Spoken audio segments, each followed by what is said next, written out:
Good morning guys. Off natin ngayon. So hanggang Sunday na ulit to guys, no? So yun. Ay, nakasarap ng gising natin. Actually, kagigising lang namin ni Zion kanina. Tapos si Emma, ayan, kakauwi lang galing school. And yeah, so tuloy natin yung vlog guys, yung mga medyo mainit-init pa tong topic na to. Marami rin kasi kami guys na babasang mga comments sa amin na nagpapadala or ano sila guys na medyo malaking problema nga itong yung international student dito sa Canada. So actually marami nagpo-post sa Facebook, sa YouTube, maraming iba't ibang mga komento, may mga positive, may mga negative. And yeah, yan ang pag-uusapan natin ngayon, no. And for the meantime, yan, kakain muna ako. Then after natin kumain, saka tayo magkwentuhan ulit.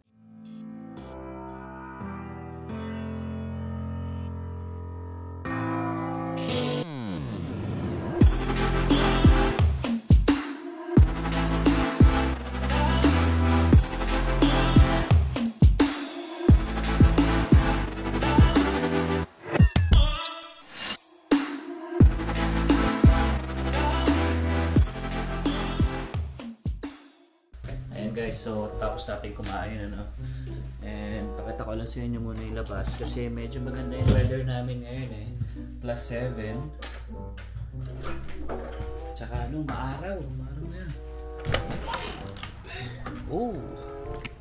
Tirik na tirik ang araw. Ayan, medyo natutunaw na yung mga yelo sa bubong, kaya ito, tumutulo na siya dito. Ayan.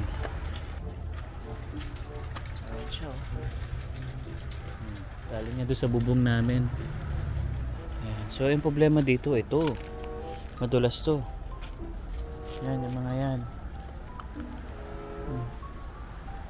Kasi nga nabasa siya, tapos syempre may lamig pa rin ng konti. Ano siya, nag-freeze. So yun yung black snow guys, madulas. Kaya pag ako umuwi or papasok dito, ako dadaan sa gilid sa may yelo para hindi madulas. Ayan, check lang din natin yung sasakyan natin. Alam nyo na, baka may problema. Ayan, so far okay naman. Ayan, normally 4 kami nakapark dito, kasi 4 kami dito sa compound na to. Ayan, so dito ingat talaga. Ngayon, isipin nyo guys, naka t-shirt na ako, +7, kaya na siya, so hindi na siya malamig. Gusto ko nga mag-drone sana pakita ko sana yung lugar namin, pero titignan ko mamaya guys kung makakapag-drone ako. Gusto kong subukan hindi ko pa kasi na-drone tong area namin. Ayan, so yung labas natin, tingnan natin, medyo maputik nga lang, okay na yan. Tingnan nyo ang kapal ng yelo. Halos ilang dangkal ko, isa't kalahating dangkal ko yung yelo. Ayan, pasok na muna tayo. Sayang sinasalubong agad ako ayun si Sayang. Say hi. Happy siya happy. Ito maganda guys, kasi nga off natin hanggang Sunday pa. So syempre magbabanding na naman kami, pamilya. Tapos mamaya mamasyal lang din kami. Siguro dito lang din naman, magmumall lang siguro, no? Okay, so ito si aking asawa. Kamusta ang school? Okay naman. Hindi na malamig mainit na. Kamusta may mga usap-usapan ba sa school? Wala masyado, very focus yung mga tao sa aral. Unless yung mga kachikahan mo lang, yung mga kaklase mong Pinoy. Yun. Aroy, nagtampo. Nagtampo ka? Tampo? Mami. Hindi pala Dito ka na kay mami. Diyan ka na lang kaya? Aroy, nagtampo Diyan ka na lang? Ha? Tampo siya. Tampo siya guys. Sabay tao. Diyan ka na lang. Palabi-labi pa siya. Ganyan yan guys. Pagka nagtatampo siya. Ayan. So anyway, yan. Bago natin simulan yung ating hot topic, no? Shoutout muna kami kasi medyo marami nagpapa-shoutout. Yan, hindi na natin naasikaso dahil sunod-sunod yung announcements. Oo nga eh. Yan, so simulan muna natin sa shoutout ni kay Chong and Levi na nakapass ng Class 7 driver's license. Wow! And congratulations! And then, Kat Ancheta, silent follower nyo kami from Las Vegas, Nevada. So, lagi kaming nanonood sa vlog nyo, pati yung umuwi sa Pinas. Yan, at least nakasama mo nanay mo. So, ingat kayo lagi. Shout out sa family Ancheta ko. Asawa ko si Mark, anak na si Christoph, Mikaela, and JR. And ako, yan. Shout out sa iyo, Miss Katie Ancheta. Yan. Maraming salamat po sa panonood. And then ito, nakasalubong ko to sa SAIT, si Glaze. Na-recognize niya daw ako kasi lagi daw siya nanonood ng vlog natin. Hi sa'yo, Glaze. So, ito yung picture namin. So, ipopost ko dito. Yan, see you soon po ulit. So, lagi niya daw tayo pinapanood. Ilang months prior kami pumunta sa Canada ng wife ko. Yan, thank you sa support. And then, eto, matagal na to. Sorry kay, kay Peaches. Yan, na tabunan na. So, shout out daw sa family niya sa Davao City. Mama Vilma, Papa Cyril, Ditsik, and Carlo. And to our sponsors, Mami Bernie, and to Kuya Radley. And then, belated happy birthday na to sa anak niyang si Clayton. Yes. And ito, bagong-bago lang na pa-shout out ni Miss Grace. Ito, 40th birthday ng kanyang Jetro. Butihing asawa, si Jetro. Yan yung na-meet namin sa Vancouver. And yun yung sila yung nagbigay ng aircon. Portable aircon sa amin. Happy birthday! Yan, no? Tanda mo na, pre! Nagsalita yung isang dito, May line of four. So, happy birthday po. Yan. So, ngayon, ano ba yung topic natin? Ay, ito yung medyo pinag-uusapan, especially ng mga international student dito. Hindi lang Pilipino, Indian, Chinese, lahat. Marami guys. So, marami syempre naging affected dun sa latest announcement. Although yun nga yung sabi namin, yung announcement na yun ay kulang-kulang pa sa details. Kaya, ang daming questions, yung mga specific situations na hindi masagot. And ito nga, no, may mga nagme-message na rin sa amin, nanghihingi ng advice. Although, syempre, sinasabi lang din natin yung mga sagot based sa announcement. And sabi nga natin, usually talaga, wait for further announcement. Pero ito yung parang nakaka-affect din sa atin, nakaka-sad din na messages. Kasi usually, yung mga sinasabi sa amin ay magba-back out na sila. Hindi na itutuloy. Sa atin, hindi na raw nila itutuloy yung plan nila because of the announcement. Kasi nga, syempre, mahirap naman. Lalo na doon sa OWP part na hindi na nila maisasama yung spouse nila and makakuha ng open work permit kasi nga hindi naman nagfo-fall yung aaralin nila dito as masters or PhD. So yun, ang gusto na nila ngayon, if ever may magkaiba kasing tao to yung isa pending pa lang, yung isa pending application pa lang, itutuloy niya pa ba o i-retract niya na ba yung application? So sabi namin tuloy na rin naman kasi naipasa mo na. Ang worry niya nga lang kasi nauna siyang mag-apply. Hindi niya pa na-a-apply yung asawa. So, OWP. And yun yung pwede kasing maging sakop ng new announcement Since hindi pa na-file yung sa OWP mo, yan, pwede siyang masaklaw o masakop ng magiging next announcement. Unless mag-file ka na ngayon, unahan mo na. We just don't know and we can't guarantee na even if mag-file ka rin pala ngayon ay safe na. So, nandun tayo ngayon sa gray area. Hindi pa natin sure ano ba talaga yung plano ni Immigration Minister Mark Miller kasi nga sabi niya in the next few weeks. So, as of now, 'di ba? Nakakailang araw pa lang tayo. So, wala pa yung in the next few weeks. Kaya, syempre, yung anxiety natin na dyan pa rin, hindi pa humuhupa. Hanggat hindi tayo nalilinawan, ano nga ba talaga ang magiging estado? Damay ka ba? Di ba naka-file ka ng application, ihahabol mo lang yung OWP mo. So, itong yung isang question naman, approved na siya. Kaya lang, hindi niya rin naisama yung OWP niya sa application. Although approved na siya ha, so tinatanong niya kung damay ba siya sa announcement. Eh sinasabi pa rin namin, wait for further announcement dahil hindi nga klaro. Kasi hindi naman sinasabi doon na if approved ka na, pwede kang maghabol or pwede ka pang mag-apply ng for OWP Yan mo. mahirap din no? Yung talagang mapapaisip ka talaga kung desidido ko pa bang tumuloy. Kasi nga kung aasahan mo rin talaga yung OWP mo para sa magiging tuition mo. Malaking tulong kasi guys talaga OWP. Pero sa mga ganyang sitwasyon, pero feeling ko medyo mahirap talaga. Yan. So, Ano yan? Talagang ikot puwet mo dyan, no? Parang ano ba, go o hindi? Tapos nakapag ano ka na ng mga documents mo, funds mo. Ay, nako. So, madami ka nang na-process niyan kasi approved ka na eh. So, baka, yun nga, nag-aayos ka na ng ticket niyan, nakapag-resign na siya daw. Ayan. Eh, tinatanong niya, if ever daw ba mag-back out siya, maire-refund pa ba? Ito kasi yung sa case niya, approved na siya. So, usually kasi, ang terms ng school ha, so it differs pa rin. But sabi ko lang ngayon, usually, nagkakaroon ng refund sa mga tuition deposit or down payment ay kapag na-refused ang visa mo, yung visa application mo. Pero since approved ka, you don't fall anymore sa pwedeng mag-refund. So, malaki-laking pera ang pwedeng mawala if ever ituloy mo nga yung pagbaback out. Although you need to balance kasi nga, syempre, big factor din sa'yo na gusto mo nga mag-back out kasi hindi mo magiging kasama yung OWP mo. If ever, ang mapapayo lang namin is, again, wait for further announcement kasi approved ka na eh. Malay natin, di ba? Hindi kasama or hindi maapektuhan yung OWP mo. So, it still depends. So, ang hirap ngayon ng mga days natin, nakahang tayo.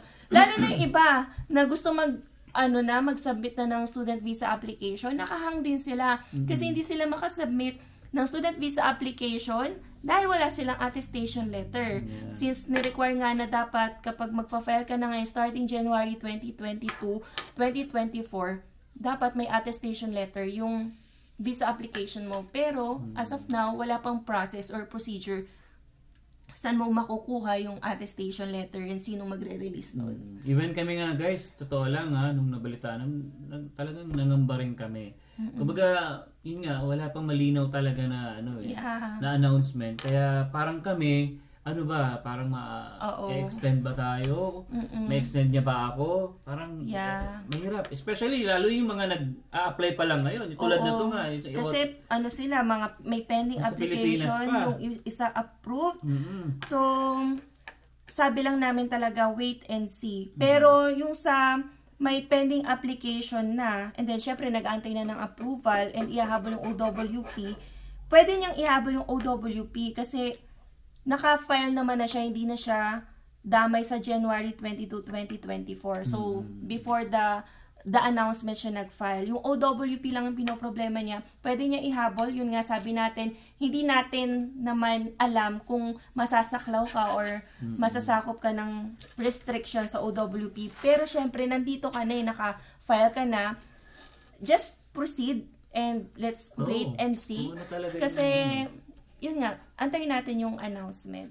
And then, ito nga, yung sa another case, yung mga current student visa holders, although marami nagsasabi na hindi na raw sakop, yan. Syempre, very vague kasi yung statement.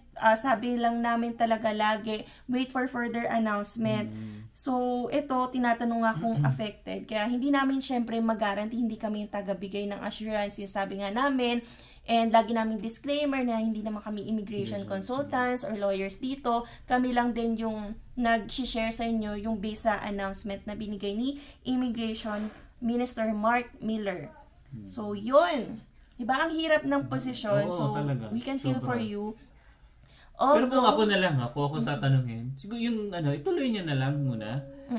Kumbaga, nandyan na yan eh. Sayang naman, di ba? Kaysa umatras ka, tapos mamaya biglang magbago yung news, binawi, mali natin, hindi natin masabi, no? Hindi natin masabi. And then, kung siguro, ka na, half-hearted ka na, di ba? Hindi mo na sure, or, syempre, hindi ka na energetic kumpara dati. Yan, hindi ka na pursigido na mag-Canada because of the announcement. para rin kasi ma-refund sa'yo yung naging tuition deposit mo if ever. Wait mo na lang na ma-refuse ka. So, dapat refusal yung sagutan. Although, yun nga mapapayo namin, coordinate with your chosen school. Kasi iba-iba yung terms niyan regarding the refund. So, mas maganda matingnan nyo kung ano ba yung terms nila para sa refund ng tuition nyo. Kung aatras na talaga kayo because of the announcement. So, ito na lang din, kung gusto nyo pa rin i-proceed talaga yung pag-aaral dito sa Canada, yan, as an international student, ang mapapayo namin, research na kayo ng schools dito sa Canada, and why don't you consider taking master's or PhD? Kasi, kapag master's or PhD yung kukunin nyo, wala na kayong problema sa OWP. May isasama nyo yan automatic. Kasi clear sa announcement na pwede silang magdala ng spouse and magrantan yung spouse ng open work permit. So yun, master's and PhD. Yun nga pala, no, marami nagtatanong, may master's daw ba sa SAIT? So usually kasi ang masters ay ino-offer yan sa mga universities. Yung school ko is Southern Alberta Institute of Technology. Hindi siya university. So, as far as I know, walang masters doon. So, you can check other universities na nandito sa province, kung dito yung province na target nyo, or other schools. So, alam ko maraming universities na nag-offer ng masters sa British Columbia and sa Ontario. Although, yun nga, again, check nyo pa rin kasi magkakaroon na yan ng quota-quota per province and school. Especially so, Toronto. Yan. Yung target so, nila, wag nyo rin i-concentrate na dapat Ontario lang kayo kasi nandun yung concentration or pool ng mga international students. Marami kayong magiging kaagaw doon. Just plan, 'di ba? I-take into consideration yung mga ganong factors. Although hindi naman syempre bawal mag-apply sa Ontario, take into consideration nyo lang yon kasi mas babawasan nila talaga yung slots for provinces na may malalaking concentration ng international students. So, meron tayo ditong comment sa one of the videos natin.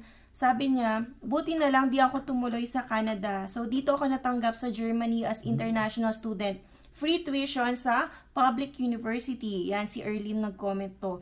So, pumunta ako dito ng walang German language certificate kasi English taught degree ang napili ko. Yan, so you can ask Erlyn, diba? Although may nag-comment sa atin pag sa Germany yata, hindi mo matadala yung yung spouse mo. So, you can check na lang din. Pero ito, at least if solo, dito sa Germany, may free tuition kapag public university. So, sa mga nawawalan ng pag-asa, 'di ba? You can explore other countries katulad ni Erlyn na nag-try naman sa Germany at hindi niya natinuloy yung Canada. And then ito, maganda yung comment ni Erwin Garcia. Yan, dasal na lang tayo, guys. Actually, tama. Kasi we don't know. We don't know kung ano yung magiging announcement in the next few weeks. So, maganda rin magkaroon tayo ng mga several plans, plan A, plan B. Pero dapat hindi mawala yung dasal. Kasi syempre, andun talaga yung faith mo kay God kung saan ka dalhin. If this is not for you, or Canada is not for you yet, diba? I-pray nyo yan kay Lord or i-offer nyo. Tsaka yun nga guys, hindi lang Canada guys ang bansa. Marami yan. Gaya ng sinabi ni Emma kanina, Germany, Australia, New Zealand, diba? Oo. Kung talagang para sa inyo yung bansa na yun, para sa inyo. Yes. Diba? Kaya then, more research lang din talaga guys. Yan importante talaga. Mag-research tayo na mag-research. Saka, kung talagang willing pa rin kayo dito sa Canada, hintayin natin yung yung isang news pa para at least malaman natin kung ano yung magiging move natin. Kasi sobrang dami talagang nagme-message and usually nagkakapare-pareho sila ng situation. Until and unless ma-receive na natin yung announcement yan, 'di ba? Magkakaroon na tayo ng kaliwanagan sa ating plano and sa decision sa buhay sa pagtuloy dito sa Canada. Although merong may nag-comment din, maganda yung points niya.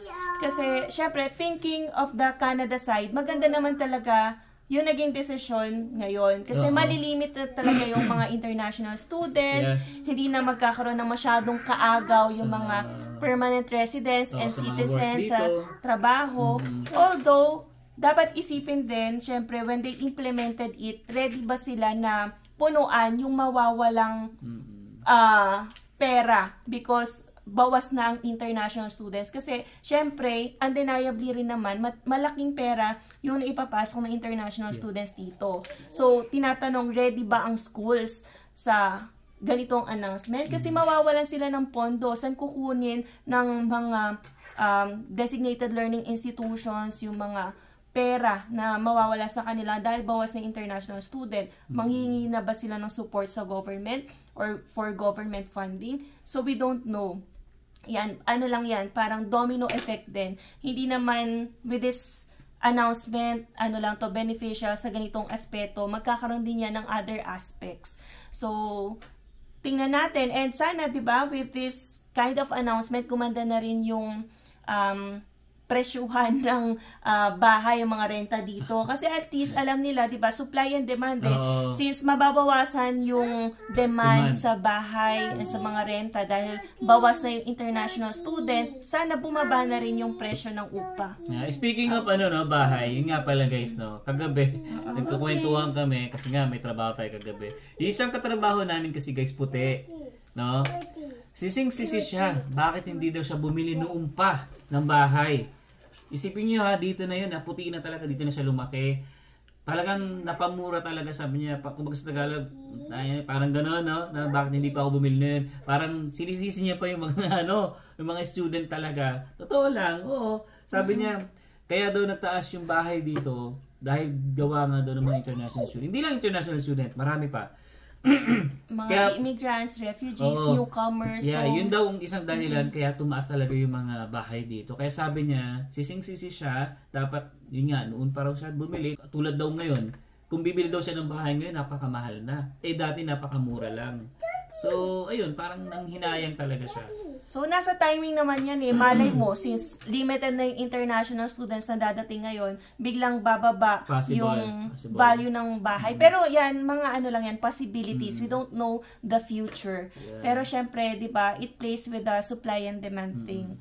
So, yan, sana makatulong since ganito na yung announcement. Tingnan natin kasi magkakaroon din yan ng effect sa iba't ibang aspects. Meron yan. Kaya sana pag-aralan pa ng mabuti kung ano yung dapat talaga.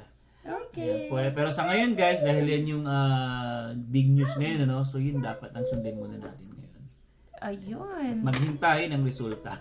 Yan. So, we will upload din naman agad-agad once we get the announcement. Yan. Pero syempre, study rin natin. Lagi tutok sa news. Kasi tayo invested and pwedeng maapektuhan. So, dapat aware tayo kasi nga, ang mga immigration rules dito sa Canada, parang overnight pwedeng mag-change. Kaya dapat aware ka, ready ka, and yan, handa ka sa mga possibilities. So, yun guys, I hope na nag-enjoy kayo sa vlog namin. Sana may natutunan din kayo, Yes. And pag may mga question kayo guys, just comment lang sa comment section natin. And yeah, hanggang dito na lang. See you on the next one. Peace! Peace!